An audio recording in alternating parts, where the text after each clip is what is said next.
Oi galera, Vascaíno, muito boa tarde, aqui é Ricardo Rigas falando para o canal Rigas do Canal Vascaíno.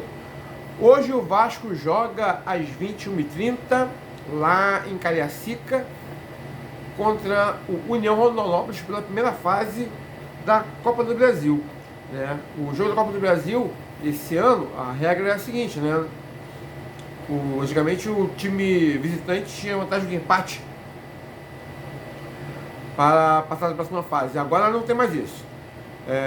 Quem vencer passa, e o empate entre as equipes, caso permaneça, então a vaga será disputada nos pênaltis, né? Então é importante, pelas pretensões do Vasco, principalmente econômicas, né, passar de fase, né, passar pelo União Rondonópolis, no Mato Grosso do Sul. Então a equipe do Vasco, ela vai vir, né? Já tem a volta do Jair, do Paulinho e do PH. O PH ficou de fora do jogo contra o Flamengo por conta de um desconforto muscular, né? E o Jair foi poupado por problema da carga, né? A carga física, né? O estudo de cargas, que a fisiologia do Vasco está fazendo.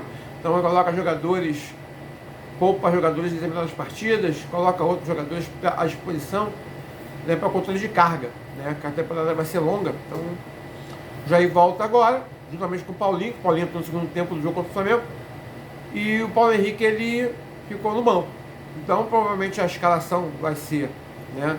Tem uma dúvida também, né, se o Maurício Lemos entra no lugar do Lucas Freitas. Mas a princípio eu acho que o time permanece, a defesa permanece a mesma que jogou contra o Flamengo. Léo Jardim, né? No caso aí o Paulo Henrique volta no lugar do Puma Rodrigues. Paulo Henrique, João Vitor, Lucas Freitas e Lucas Piton. Meio campo com Jair, Tietê, Paulinho, Felipe Coutinho e Zucarello. E o Verratti jogando na frente, ou seja, um 4-5-1, né? Com a obrigação do Coutinho e o Zucarello tem essa obrigação de encoxar no ataque para poder facilitar a vida do Verratti, porque o Vasco não tem pontas, né? Não tem jogadores rápidos, então você vai ter que fazer essa aproximação pelo meio, né? Contar com a subida do Paulo Henrique pela direita e a subida do Lucas Piton pela esquerda, né? No começo deu certo, mas agora não está dando. O Vasco está 4 partidas sem vencer, sendo 2 empates e 2 derrotas, né? As derrotas dos clássicos para Fluminense e Flamengo, e os empates contra a Volta Redonda e Sampaio Corrêa. Então o time adversário, né, o União Rondonópolis, ele veio do empate contra o Cuiabá, né, 2-2, e já está pré-classificado para a próxima fase do Campeonato Mato Grossense.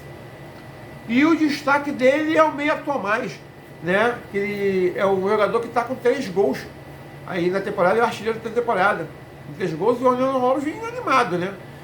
O meu desejo como torcedor não é só o Vasco vencer, né, é convencer. E caso não convença, que o União Rondonópolis não tenha uma noite feliz, né? Porque o futebol apresentado nas últimas partidas, se o União Rondonópolis vier naquele dia fantástico, o Vasco dança, tá? Porque não conseguiu vitórias contra Volta Redonda e contra Sampaio Corrêa, tá certo? Empatou com o Bangu, que é um time rebaixado, por 0-0. Então você começa a ver, pelas essas atuações, por esses fatos concretos, que o Vasco tem que começar a melhorar seu jogo, né? O Carille, coitado, ele é talvez o menos culpado dessas condições. Ele está sem condição de dizer que está sem peças para colocar em campo, tá? Ele não pode contar com os garotos da base, tá? Ele tem que ter jogadores experientes para poder, nessa hora, conseguir sair à frente, jogar, reagirem, né? Não pode botar na costa da molecada. Você não pode colocar o Maxwell, que é um jogador de lado, numa furada. O garoto tem 18 anos de idade, entendeu? O Zucarello, ele é um garoto novo, mas um garoto também com personalidade, mas joga pelo meio. Ele também cai pelos flancos, mas não é a característica dele. A característica dele é jogar pelo meio, é um meia, né? É um meia atacante. Então você não pode exigir dele a mesma performance do cara que joga pelo lado de campo. O jogador do lado de campo tem a principal característica, que é a velocidade, né? Então também não pode deixar isso nas costas da gurizada, tá certo? Então, o União Rondonópolis vem jogando no 4-2, no 4-3-3, né? E vem animado, né? Ele vai tentar passar de fase pela primeira vez, né, na história. E o Vasco tem que tomar cuidado, principalmente que agora não tem mais o empate que favorece o visitante. O empate leva para a disputa de pênalti, então vira uma loteria, ok? E falando do Campeonato Carioca, a Ferge, ela, né, poxa, que iluminados são os dirigentes da Ferge. Gente, o Rio de Janeiro está numa onda de calor nível 4, a primeira vez na história, desde a medição de níveis de calor, que o Rio de Janeiro cai no nível 4, tá? Que é um nível altíssimo de calor. A sensação térmica chega a 46, 47 graus, sabe? Você, pela manhã, você tem a sensação daquele calor de 35 graus, tá? Que é o horário menos perigoso para você sair, né? Para você ter uma saída, é melhor você sair pela manhã cedo, no máximo até as 10 e meia da manhã, tá? Eu já nem coloco 11 horas porque os cientistas dizem que até as 11 horas o sol não faz tanto mal, mas pelo nível de calor muito intenso que nós estamos vivendo hoje no Rio de Janeiro, eu acho até perigoso você sair 10 e meia. Eu acho que até as 10 da manhã, no máximo, você tem condições de você fazer as coisas com mais segurança ao ar livre.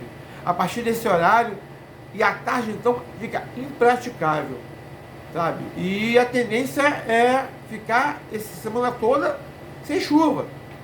A tendência é permanecer nessa onda de calor, entendeu? Tá complicado você pegar e ficar nessa situação, tá certo? É muito chato esse calor, e você não consegue fazer nada direito, tá? Você não consegue fazer exercícios ao ar livre, você não consegue trabalhar. O trabalhador que opera, né, na rua fazendo obra, o gari, gente, essa turma, ela passa um sufoco danado nessas épocas de calor, sabe? Né? O cara que trabalha lá com a britadeira ali no asfalto, tem que fazer algum serviço, o cara que trabalha com cabeamento elétrico e de TV a cabo, essa turma que trabalha externamente, ela sofre muito nessa época, né? E eu já visto que as pessoas têm saído mais à noite para resolver ir a mercado, né, essas coisas, do que sair durante o dia. Durante o dia está impraticável, entendeu? Para os idosos esse calor é muito perigoso também. Por isso que a Ferge decidiu colocar os jogos do Campeonato Carioca a partir desse instante, após as 18 horas. Essa decisão perfeita, técnica, não tem que preservar a saúde das pessoas, não só dos atletas não, de quem vai assistir as partidas também, que tem um desconforto, lógico, não estão correndo em campo como os atletas, né, e os árbitros e tudo mais, mas quem está assistindo os jogos também tem que se preservar a saúde, porque esse calor está muito intenso. Esse verão, olha, desses últimos anos, é o verão mais pesado que eu me lembro, tá? Acho que o parecido com esse só de 2013, né? Que tivemos aqueles apagões e tudo mais. E o verão de 2013 foi caracterizado por apagões no Brasil. Rio de Janeiro, então, cara, eu me lembro muito aqui. Era um calor. À noite você tinha que dormir no chão, colocar só um lençol no chão frio, né? Aqui em casa é piso frio. Você botar um lençol para você deitar, para você ficar menos desconfortável. Você se privava do conforto do corpo para você ter pelo menos a sensação de frescor por conta do chão frio, do piso frio. Entendeu? Então o Rio de Janeiro está muito calor. Os jogos têm que ser às 18 horas. O resto do Brasil, São Paulo também está com temperaturas altas, sabe? Eu acho que tem que se colocar isso, tá? Como uma regra, quando é uma onda de calor nesse nível, colocar os jogos após as 18 horas. É desumano você jogar futebol, praticar qualquer esporte ao ar livre com este calor, tá ok? Entre 11 da manhã e 5 e meia da tarde. É desumano, tá certo? Então hoje vamos torcer para o Vasco, né? Vencer a sua partida contra o União Rondonópolis, para passar de fase. E, lógico, cada fase que você vai passando, você vai tendo premiação. Então isso engrana, né, para um time que está sem dinheiro, né, está duro. É importante você ter essa progressão de fase. Por isso que eu friso muito em a equipe ter mais jogadores. A diretoria tem que correr atrás de jogadores para poder melhorar esse elenco. É obrigação dessa diretoria colocar jogadores melhores. Contratar jogadores de lado, atacantes de lado, tá certo? Um reserva para o Verratti. E o nosso querido, finalmente, eu vou falar agora na notícia final, o nosso querido Ryan está à disposição do Carille. O Ryan, que foi campeão sul-americano junto com o Paulo Ricardo e com o Leandrinho. Leandrinho já foi lá para o Al-Shabaab, né, do Catar, né, naquela negociação aí envolvendo Paulinho e Paula, né? O Ryan já está relacionado, vai para a Cariacica, está à disposição do técnico Carille. O Paulo Ricardo volta para a equipe sub-20 para cumprir os compromissos dele no Campeonato Carioca e afins na temporada da equipe sub-20 do Vasco. Aqui foi Rigas, falando para o canal Rigas do Canal Vascaíno. Curtam, comentem, compartilhem, se inscrevam no canal. Fiquem todos com Deus e uma boa quarta-feira, ou seja, uma boa terça-feira e um beijo no coração.